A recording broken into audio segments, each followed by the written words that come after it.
everyone, welcome to a new video on the channel. Today we are setting up for the month of August in my reading journal.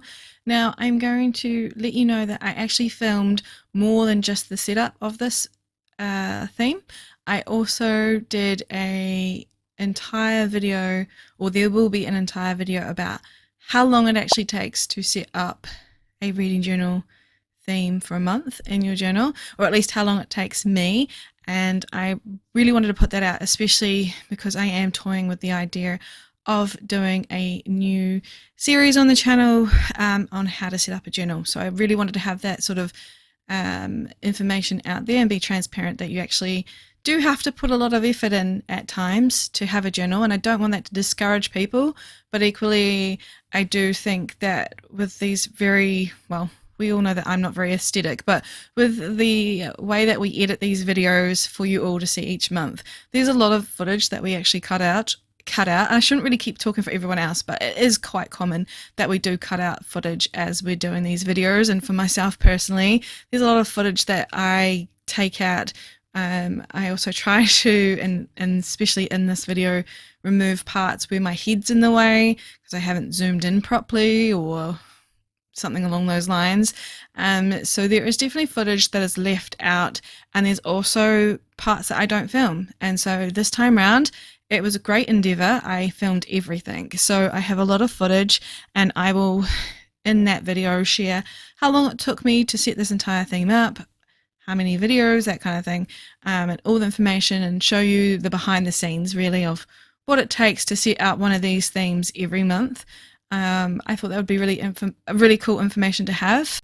So hopefully that will be an enjoyable video, and I can edit that rather quickly since I've already got all the information sort of aside in this video. As I'm narrating this, I've kind of made a list of all the videos that I need to look through.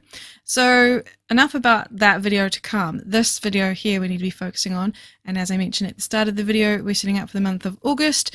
If you're new here, the entire year is a year-long theme in my reading journal. Last year I took you to 12 different fantasy destinations, and this year we're focusing on what we found at those destinations, the magical items or interests along the way.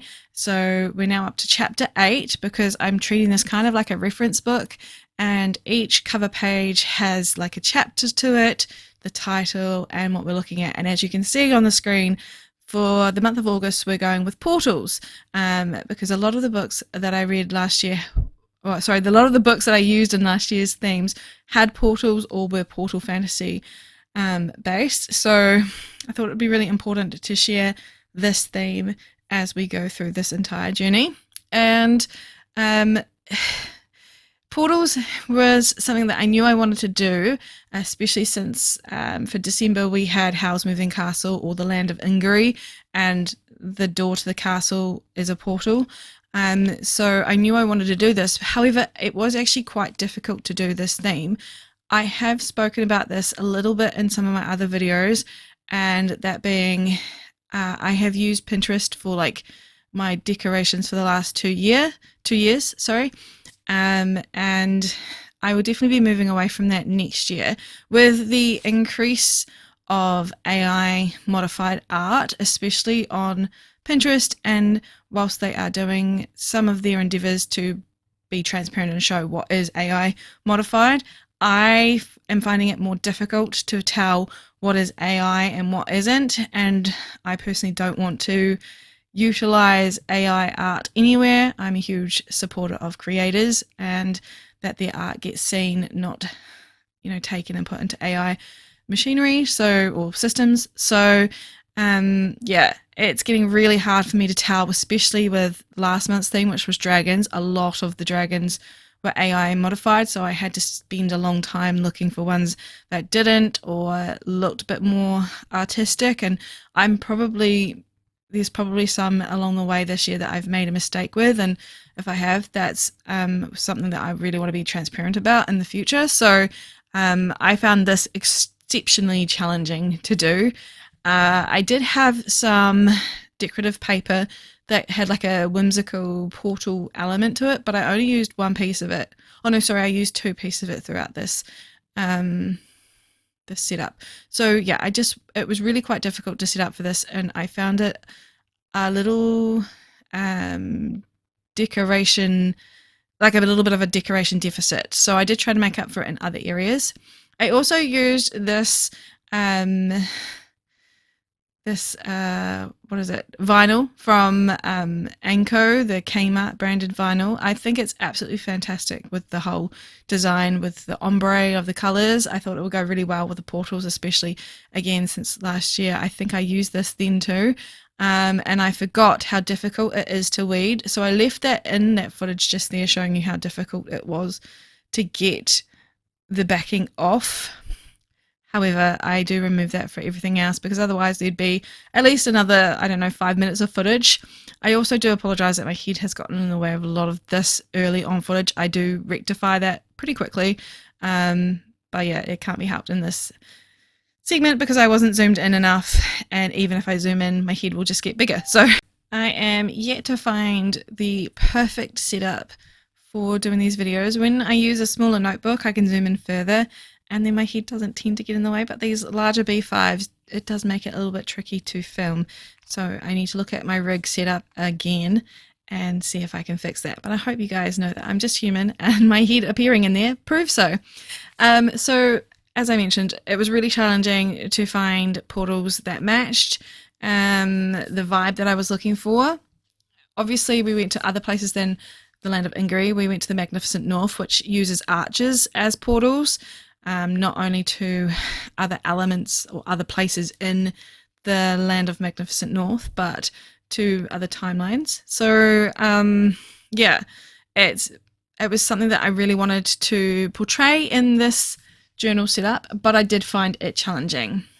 Now, I also wanted to talk about this page here, which we've moved on to, which is the monthly view. Shout out to everyone who can see these tiny lines on here and recognize that there are 8 boxes, not 7. Yet again, I have done it. And it's really frustrating because obviously I filmed the behind the scenes of this, and you would think that while I was doing that, I would have acknowledged it then, but I didn't. It is because in my everyday journal, which is smaller, I use an A5 for that. It obviously has the 3 boxes on the side, and then it has the 4 boxes on the left-hand side. And obviously I can fit more into these larger journals, so I have 5 on the left-hand side and only need 2 on the right-hand side. But it's habit. It's something that I've done for so many years, having 3 on one side and 4 on the other, that I haven't acknowledged it yet. That I've made a mistake, but we do go back and fix that very easily. I just stick in a little bit of scrap paper. So I wanted to play into the ombre effect. I have a lot of these washi tapes that have two-tone colors on them.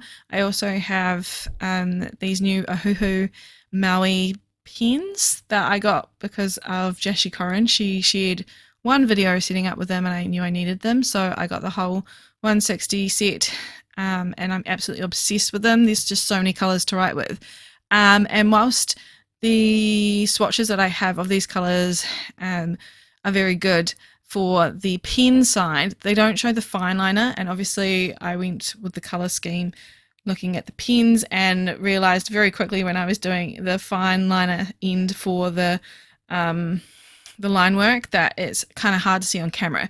I can see it perfectly in person. It is pastel, so it is going to be lighter, but I can see every box, and I think you can on the camera as well, but I decided to put a border around it, and at this point I'm still not aware that I have done that extra row of boxes, so it does mean that I have to do some work ahead of myself in a moment to try and figure out how I'm going to make that work, because obviously it's going to be off center now for the arc side when we add in that extra row. It was really frustrating to watch this back when I very first started editing it. I thought I'd figured it out here, but I hadn't. So here I am just carrying on. It is a common mistake for me, and I'm very grateful that because I'm so used to making this mistake now that I know how to fix it very quickly.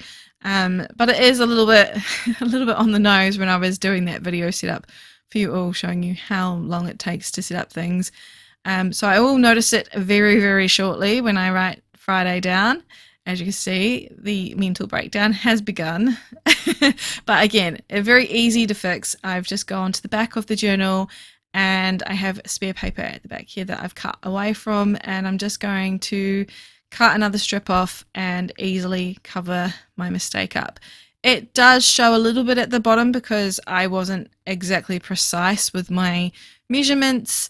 A very small sliver of the blue remains right near the portal, but otherwise it worked up pretty fine, and at quick glance you really can't tell. So it's a very neat trick. You just have to line the dotted lines up correctly so then it doesn't attract from the eye any further. And then I just went over it with the blue pen that I was using to just make sure that the calendar was back to how it was meant to look. And because the header was off, I did try to take it off, but it ripped the paper. So I ended up using some of these EB frames from the Wind Letter set that I got. These are unfortunately not stickers, so I did end up having to use double-sided tape. I used my skinniest roll and then cut it in half and then folded it on. It's not ideal. I would have preferred to use like one of my glues perhaps, but I was worried that that would just be too sticky when it seeped through the holes and ruin the paper on the other side. So I decided that I would just use double-sided tape, and I'm using this Anko Marble paper and just going to trace around the inside of the frame that I've got here. Very simple, cut it out and then stick it in. And I found this to be really interesting to look at, that I intentionally did it on the next page as well. So I don't just do one, I end up doing two of these little borders because I felt then that the other part was a little bit off center down the bottom with no real decoration. You'll see what I mean in a minute. But here I am cutting that in half, and then I'm going to roll it up and sort of push it onto there. It does show that there is tape underneath there a little bit, but I'm not bothered by it enough to get upset that it didn't work because it stuck down and it looks really cute from afar. So I really do like these frames that I got from EB. I've been wanting to use them for the longest time now, but I just didn't know how I was going to utilize them. So I got to use them this time around and I'm really happy with it.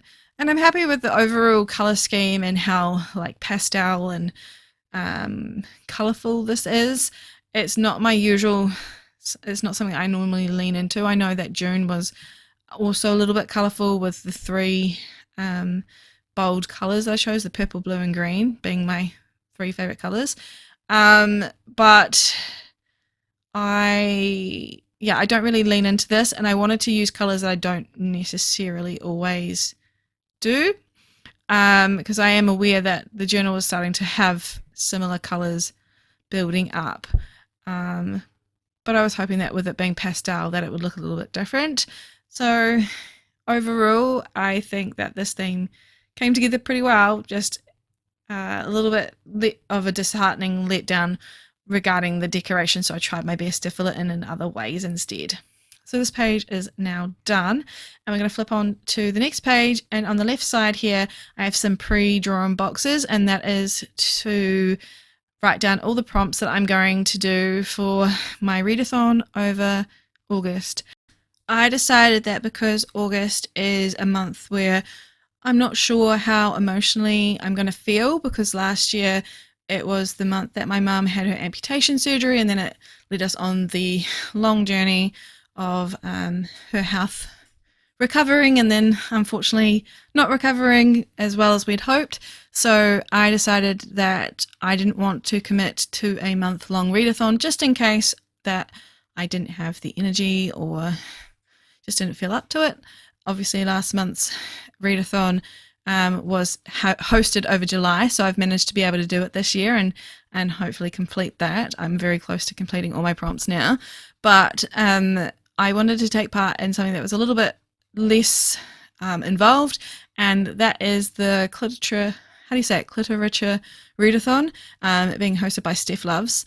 I will leave the readathon information below for you if you are interested.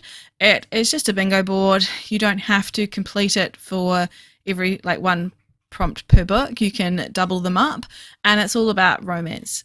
So I have a few books in my ARC pile, as well as some others that I've picked up recently that I know that could fill these prompts, and it's held over a week, so quite early into August, so I think that will be quite helpful, and just a little bit of fun. And also I've decided that if I don't get it all completed in that first week and I'm still up to it, I might just continue to try and finish the bingo board regardless of the time period that is available for the readathon if you want to participate in real time. So it sounds like fun, and it was just really low stakes, and I decided to sign up for it for the first time and see how it goes, because I think it's got several other games that have been played over the past few years. I'm really new to it, so I just happened to see it when I was searching for an August readathon, and I'm happy to be doing it this year. On the right hand side I have my quotes page, which has now become a staple in my reading journal, and because it's obviously going to be housing a lot of quotes on it, I kept my decoration quite minimal. I decided to recreate the elements on the other page a little bit, so the half circle from the other side I've utilized up the top there. I've repeated the washi tape and picture element just at the other end of the book, and I've done another rectangle of marbled paper and another frame down the bottom there, and that is enough decoration for that page because, like I said, it will get filled up with a whole bunch of quotes instead. And then we are going to flip over into my next page, which is my functional page. I use this one to house all the information for my TBR game that I play every month, my library hires, which is back. I have, if you've noticed, I have moved things around a little bit, and my book haul. So on the monthly view page this whole year until this month, I've been putting what I called the upcoming section.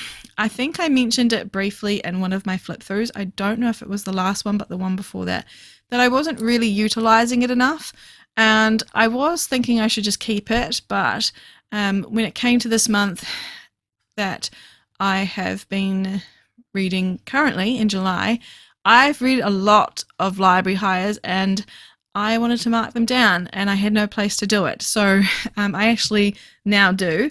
But for the month of August, I decided to just help myself out because I've still got quite a few of those books that are out for hire that I want to get through.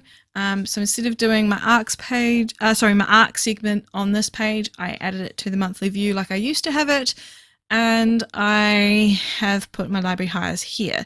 So I think that's going to work really well, and if I do utilize it enough, I think I will probably go back to using this layout again like I did last year. So hopefully the library hires is a good addition to this lineup, because I have kind of missed using it, especially when I have been actively using the library.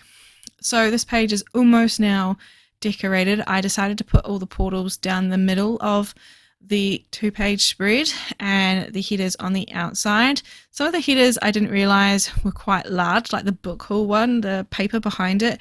I didn't acknowledge at the time it was quite large. It was worked out well, but I definitely haven't got as much room down there, which is probably a good thing because I'm really intentionally trying to not buy as many new books. And we are now on to the reading log, and this is where I use the portal paper a second time round.